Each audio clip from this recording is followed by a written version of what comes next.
আর বাকি মাত্র 97 দিন। অলিম্পিকের ইতিহাসে প্রথমবার এরকম হবে যে পৃথিবীর অন্যতম সেরা স্ট্রাকচারদের সামনে যেই খেলা অনুষ্ঠিত হবে সেটা দেখতে কে না চাইবে। অলিম্পিকের জন্য প্যারিস অলরেডি প্রস্তুতি নিতে শুরু করে দিয়েছে। বনজুর, নমস্কার বন্ধুরা, সরাসরি প্যারিস থেকে অলিম্পিকের আপডেট নিয়ে চলে এসেছি। আপনারা তো সবাই জানেন খুব তাড়াতাড়ি অলিম্পিক অনুষ্ঠিত হতে চলেছে এবং সেটা হবে এই বছর প্যারিসে। আমার পেছনেই রয়েছে অলিম্পিক ক্লক। আর মাত্র বাকি 97 দিন। অলিম্পিকের জন্য প্যারিস অলরেডি প্রস্তুতি নিতে শুরু করে দিয়েছে। খুবই ভালো লাগছে। আর এই বছরের একটা ইন্টারেস্টিং তথ্য আপনাদের সাথে শেয়ার করছি। এই অলিম্পিকের ইতিহাসে কিন্তু এটা কখনো হয়নি। এটা এবার ওপেনিং সেরিমনিটা কিন্তু কোনো স্টেডিয়ামে হবে না, হবে একদম এখানকার মুক্ত সেন রিভারে। এই সেন রিভার প্যারিসের একদম বিখ্যাত রিভার। এই সেন রিভারের ওপর দিয়ে কিন্তু অসংখ্য বোট যাবে এবং সেই বোটে করে কিন্তু সব অ্যাথলিটসরা একদম এখান থেকে তারা গিয়ে উঠবে হচ্ছে এই ট্রকিডারো প্লেসে। খুবই ইন্টারেস্টিং হবে এই ওপেনিং সেরিমনিটা আশা করি, কারণ অলিম্পিকের ইতিহাসে প্রথমবার এরকম হবে যেটা কোনো স্টেডিয়ামে না হয়ে হচ্ছে একদম সেন রিভারের মধ্যে। এবং তার জন্য কিন্তু এই সেন রিভারকে খুব পরিষ্কার করা শুরু হয়ে গেছে। অলিম্পিকের সুইমিং যে স্পোর্টটা সেটাও যেহেতু সেন রিভারে হবে, যার ফলে কিন্তু সেন রিভারের মেরামতির কাজ অনেকদিন ধরেই চলছে। এই রিভারের জল এতটাই পরিষ্কার করা হচ্ছে যে এই রিভারের জল কিন্তু পানও করা যাবে, পানির উপযুক্তও করা হচ্ছে। যদি মানুষের মধ্যে এটা চলেও যায় তাহলে কিন্তু কোনো অসুবিধা হবে না। দীর্ঘ 11 কিলোমিটারের জলপথ অতিক্রম করে হবে এই মার্চটা, এই ওপেনিং সেরিমনিটা। প্যারিসের গার্ডেলিস বলে একটা স্টেশন আছে, সেখান থেকে শুরু হবে এবং তার অন্তিম স্টেশন যেটা হবে যেখানে গিয়ে অ্যাথলিটরা উঠবে সেটা হচ্ছে ট্রকিডারো প্লেস। এরপরে আপনাদের সেই জায়গাটাতেই নিয়ে যাব যে যেখানে সব অ্যাথলিটসরা সেন নদী থেকে এসে যেখানে গিয়ে উঠবে। পুরো 100 বছর পর ফ্রান্সে আবার অলিম্পিক অনুষ্ঠান অনুষ্ঠিত হবে। ফ্রান্স এবার আয়োজক দেশ এবং সেটার বেশিরভাগ স্পোর্টসগুলোই হবে কিন্তু প্যারিসে। প্যারিস উদ্বোধনী অনুষ্ঠান তো হবেই, তাছাড়া কিছু কিছু স্পোর্টস হবে। যেরকম আইফেল টাওয়ারের সামনে একটা স্টেডিয়াম তৈরি হবে যেখানে হবে কিন্তু ভলিবল। আপনাদের ট্রকিডারো প্লেস ঘুরিয়ে নিয়েই আমরা সোজা চলে যাব আইফেল টাওয়ারের সামনে যে স্টেজটা তৈরি হচ্ছে সেজে উঠছে ভলিবল স্পোর্টসের জন্য সেটা। তবে প্যারিস ছাড়াও ফ্রান্সের অন্যান্য কিছু সিটিতেও কিন্তু এই বিভিন্ন স্পোর্টসগুলো হবে, যেরকম নান্টেস, লিওন, এই সমস্ত সিটিগুলো। তবে প্যারিসে কিন্তু মূল অনুষ্ঠানটা অনুষ্ঠিত হবে এবং বিভিন্ন স্পোর্টসগুলো হবে। আরেকটা খুব ইন্টারেস্টিং তথ্য হচ্ছে এই বছর অলিম্পিকে নতুন 4টে স্পোর্টস কিন্তু ইনক্লুড হয়েছে। সবাই কিন্তু এখানে এসে এই অলিম্পিকের এমব্লেমটার সামনে এসে সবাই ছবি তুলছে।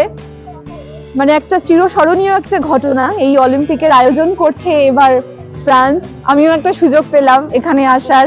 আর বাকি মাত্র 97 দিন। সেই 97 দিনের পরেই প্যারিসে শুরু হয়ে যাচ্ছে অলিম্পিক। খুবই ইন্টারেস্টিং একটা ঘটনা। আমরাও প্রচন্ড ইন্টারেস্টেড। জীবনের এক অতি স্মরণীয় ঘটনা হয়ে থাকবে এই অলিম্পিক এখানে দেখা। ট্রেনে করে সব অ্যাথলিটসরা এসে কিন্তু উঠবে এই ট্রকিডারো প্লেসে। এইটাই হচ্ছে এই ট্রকিডারো প্লেস এবং এই ট্রকিডারো প্লেসের ঠিক গা ঘেঁষেই তৈরি হচ্ছে মঞ্চ। সেই মঞ্চের ইনস্টলেশন অলরেডি শুরু হয়ে গেছে। এই যে মঞ্চ তৈরি হচ্ছে।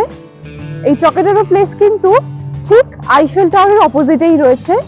আইফেল টাওয়ার এখানে রয়েছে এবং ট্রকিডারো প্লেস ঠিক তার অপোজিটেই, এবং এখানেই কিন্তু তৈরি হচ্ছে উদ্বোধনী অনুষ্ঠানের মঞ্চটা। তার ইনস্টলেশনের কাজ অলরেডি শুরু হয়ে গেছে। আর মাত্র 2 মাসের অপেক্ষা। প্যারিস একদম তার পুরো এনার্জি দিয়ে তৈরি হচ্ছে 2024 এর অলিম্পিকের জন্য। এবং এখন চারদিকের পরিবেশটা এতটা সুন্দর, ভিজিটার্সরা যারা এসে খুব ভালো একটা পরিবেশ পাবে। সামার অলরেডি আসছে এবং এটা হচ্ছে ট্রকিডারো প্লেসের গার্ডেনটা, এত সুন্দর ফুল হয়ে রয়েছে, খুবই সুন্দর লাগছে।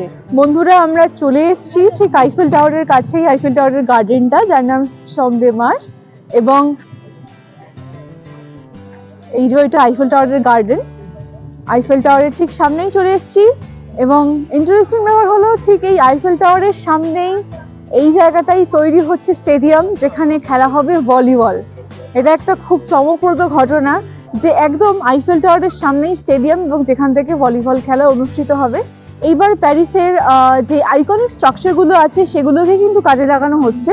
সেই আইকনিক স্ট্রাকচারগুলোর সামনেই কিছু ইনস্টলেশন করা হচ্ছে এবং সেখানেই বিভিন্ন স্পোর্টসগুলো খেলা হবে। তার মধ্যে আইফেল টাওয়ার তো অন্যতম প্যারিসের সেরা একটা স্ট্রাকচার। তাছাড়া আরো স্ট্রাকচার্স রয়েছে, যেরকম ঘন প্যালাই বলে একটি প্যালেস রয়েছে, সেখানে হবে কিছু, প্লাস দোলা কনকর্ড বলে একটি জায়গা আছে, সেখানে হবে। এরকম প্যারিসের বিভিন্ন জায়গায় যে স্পেশাল স্ট্রাকচার্স গুলো আছে তাকে ঘিরেই কিন্তু মঞ্চগুলো তৈরি করা হচ্ছে এবং বিভিন্ন সোর্সগুলো অনুষ্ঠিত হবে। এবং এই ভলিবলের আকর্ষণে কিন্তু অনেকেই আসবে, কারণ যেটা মানে পৃথিবীর সব থেকে মোস্ট ইম্পর্টেন্ট আইকনিক স্ট্রাকচার্সের সামনে যেহেতু হচ্ছে এটা, এবং তার টিকিট প্রাইসও অনেক বেশি, আমরা টিকিট দেখেছিলাম। এটা যেহেতু খুবই ইন্টারেস্টিং, আইফেল টাওয়ারের সামনেই একেবারে, তার জন্য এর টিকিট অলরেডি সোল্ড আউট। এই টিকিট পাওয়া খুবই মুশকিল, কারণ পৃথিবীর অন্যতম সেরা স্ট্রাকচার্সের সামনে যেই খেলা অনুষ্ঠিত হবে সেটা দেখতে কে না চাইবে। তো এটাই হলো ব্যাপার। আপনাদের সাথে অলিম্পিকের এই ইনফরমেশনগুলো শেয়ার করলাম, প্যারিসের অলিম্পিকের একদম সরাসরি ইনফরমেশনগুলো, লাইভ ইনফরমেশনগুলো শেয়ার করলাম। প্যারিস কিভাবে সেজে উঠছে, কিভাবে তার প্রস্তুতি নিচ্ছে তার অলিম্পিককে আপ্যায়ন করার জন্য। ভিডিওটা ভালো লেগে থাকলে লাইক করে দেবেন এবং আমার পেজটা ফলো করে নিতে ভুলবেন না। এরকম আরো নতুন নতুন ইন্টারেস্টিং খবর অলিম্পিক সম্পর্কে নিয়ে আসবো সুদূর ভবিষ্যতে। সবাই খুব ভালো থাকবেন, সুস্থ থাকবেন। নমস্কার।